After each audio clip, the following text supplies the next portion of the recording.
I am very excited to announce that I have just left the bank and have successfully secured my first ever mortgage. However, the joke's on the bank, as I won't be using that money to put it towards a house. Instead, I'll be joining the elite club of gamers and buying the super duper ultimate out of this galactic world edition of Star Wars Outlaws and getting to play it a whole 3 days early, which means I will probably be one of the first gamers in the world to realize that once again, another AAA studio game has launched completely unplayable.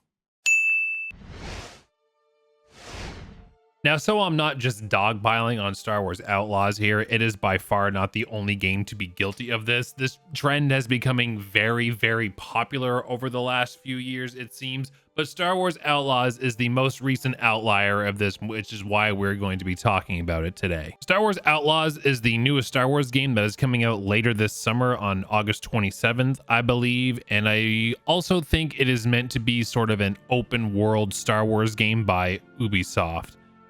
Now, I liked Ubisoft games once upon a time, but it has felt like over the years that all their games have just been an entire copy-paste format with reskinning new characters, environments, and stuff over the same formula, to the point where even icons throughout the open world even overlap over different games. I loved Far Cry 5 when it came out years ago, but since then I haven't been able to get into a single Ubisoft game because it feels kind of like been there, done that. So even though I love Star Wars, I'm already kind of like, when it comes to this Star Wars Outlaws. Hopefully I'm wrong. Would love to be wrong. But in a time where so many games launch with, it's pretty common to have like your standard edition and then maybe your deluxe edition that maybe comes with some like items that help you at the start of the game, or a season pass. That's pretty normal. Because that's becoming so successful, developers are now going, well, what else can we get away with? Let's see how far we can push it. To the point now where we have 3 different versions. We have your basic, you're a poor gamer Star Wars Outlaws. You have the Star Wars Outlaws Gold Edition, and then the Star Wars Outlaws Ultimate Edition. Even just the base games these days have gotten so outlandishly expensive that once upon a time, as a variety streamer on Twitch, I would happily buy new releases as they came out. And if it ended up being a game that I didn't really like, or wasn't into it, or launched completely unplayable, sadly another norm that has become more and more common these days, it wasn't necessarily the end of the world. Wasn't a big deal. It's like, oh, that's too bad. I didn't like this game. Whatever, move on to the next one. But the way games have increased in prices so much as of late, I've been having to really pick and choose and cut back on games that I buy, and even wait for sales on other games that I otherwise would love to play. For example, Final Fantasy VII Rebirth launched at the end of February, one of my most anticipated games of 2024. And I'm recording this on April 16th.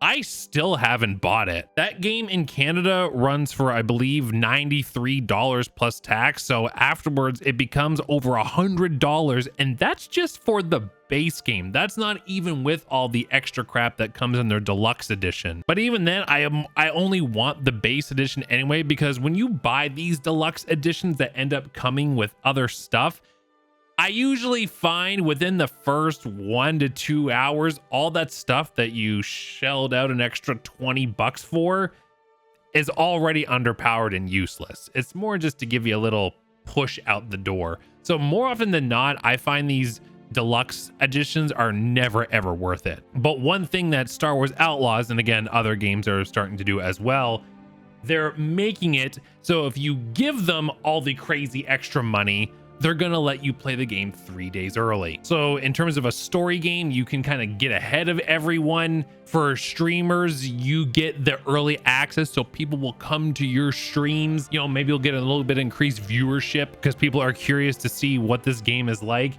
But it's so predatory, and it just bothers me that this is becoming more and more common, because as I said in the intro, how often do AAA games come out nowadays where on launch day, it's completely broken, it's completely unplayable, or it's not optimized very well? Dragon's Dogma 2 came out recently. a game that is super fun, but as soon as I got to the main city area in that game, my frame rate went from about, I'll say around 60 to 70 frames to like 5. It's almost like games are getting more and more expensive and becoming more and more unreliable. The Ultimate Edition that allows you to play Star Wars Outlaws early is $129.99 US, or in Canada, $169.99 plus tax, which, if I do some math here, would come to $193.79 for one game to play 3 days early. Now, it does also come with a digital art book, so if you're into that sort of thing, cool, that's awesome. The extra stuff I said in game that will probably be useless within a couple hours, but it also comes with a season pass. Now, here's my question: why do single player games need season passes? Now, as far as I know, we don't know what the season pass is going to entail, but I'm gonna guess it's going to be some sort of like DLC down the road, maybe some expansion packs, or I'm hoping it's not going to be like a Fortnite battle pass season pass where you unlock things as you play the game, because in my opinion, especially in a single player story game, you should be unlocking all the cool things, whether it be cosmetic upgrades, etc., as you're playing the game, or since this is an open world game, exploring the game. And the reason I specify that is because they are locking away certain missions behind paywalls. Jabba the Hutt is supposed to play a pretty predominant role in Star Wars Outlaws, and they have already confirmed that there is a mission with Jabba the Hutt that is locked behind the season pass. I really do not like this idea of taking content that is in the game on day one, but locking it away to people who pay more money for the exact same experience. It's really shitty to those people, maybe like me, who are having to pick and choose which games they get and maybe either wait for sales, birthdays, holidays, whatever down the road to get back some of the games they've missed over the year. And you're essentially kind of telling them that, oh, you only paid $89.99 Canadian, so $100. Again, you only paid $100 for the base edition of this game. Wow. You don't deserve all the gameplay that we have created for this game. You don't get to play this mission. Give us more of your money, poor peasant. Gross. I think it's one thing when a company releases content down the road that genuinely is not like on the disc, or no one uses discs anymore, is not in the game on launch day. Content that's actually created later, that's fine. I don't really have a problem with that.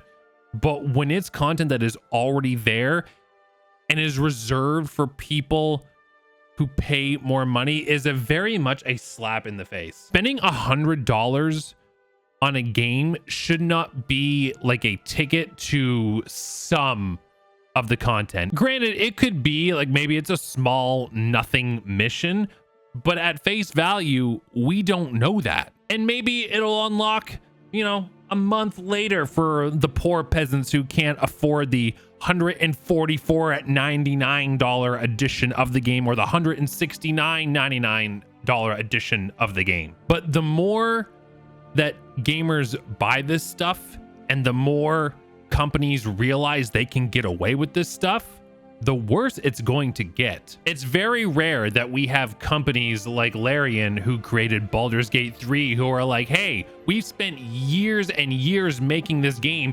hundreds and hundreds and hundreds, literally hundreds of hours of content, and that's just in your first playthrough. You have to go through the game probably 1,000 more times to get all the content, because that game is just so overloaded with content.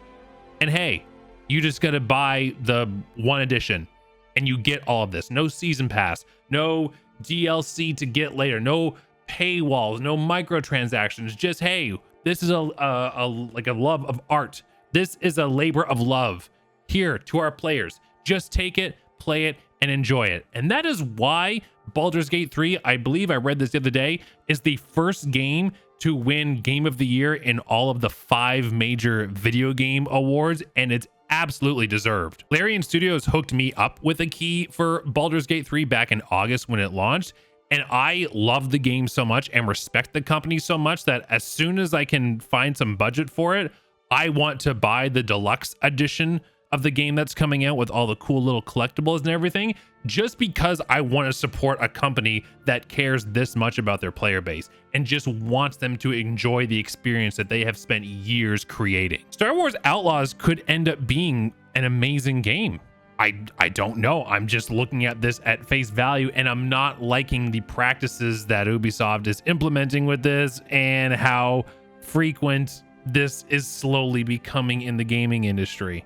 As someone who is already having to pick and choose and falling behind on games I wish I could play right now, I just can't, because as you all probably know, living in this world right now is financially insane. Having to spend $144.99 Canadian to get all of the content in the game it's not doable. And I imagine it's not doable for the average consumer right now. Not to get off topic, another tangent, but people are talking about rent being so high right now, groceries being so high right now.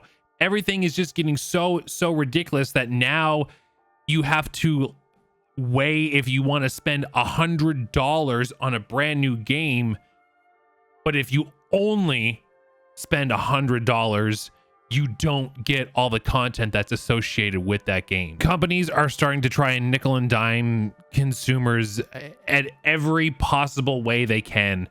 And I just don't like the idea of supporting this way of thinking. Not to be like back in my day, but man, do I want to go back to the days where I would buy, you know, a game from my Super Nintendo 64. And when I held that cartridge in my hand, I went, wow, I have the entire game that I paid for. I don't have to worry down the road about them going, oh, you wanted to actually beat the game and fight the final boss? Here's a $25 extra version that you have to buy to complete the game. That's not okay with me. On top of all of this, now I saw that there was I believe there was a Blizzard dev or an ex-Blizzard dev that was saying gamers should now be tipping game developers on top of all these crazy extra high prices. Listen, I was a bartender for 6 years. I've been in the tipping world. I've relied on tips. I have no problem. I got my hair cut earlier today. Thanks for noticing. Tipped my hairdresser. Not a problem. When I get food, I will tip them. When I have no problem tipping a service like that. But tipping a game dev that wants to charge me almost $200 for the complete version of the game? Are you out of your freaking mind? I will even go into stores these days where I walk in, pick something up off the shelf, put it on the counter, and when I go to pay for it with like my credit card, the machine asks if I want to tip. What am I tipping for? I did most of the work. In the way the world is now and the way people are struggling right now, I think these game developers are just getting insanely greedy. I don't think the average consumer is going to be able to keep up with these practices, and it's really going to push players away when they have to choose between one or two games that they want to buy, and they go, okay, I can spend $100 and get hundreds of hours in Baldur's Gate 3, or I can spend $100 and get some of the content in Star Wars Outlaws. If it was me, I'm going Baldur's Gate 3 every time. Let me know what you think in the comments down below. Let me know if you're going to be buying any of these crazy additions, or if you're having to choose which games you pick nowadays. Let me know what you think of all this chaos, and thanks for watching.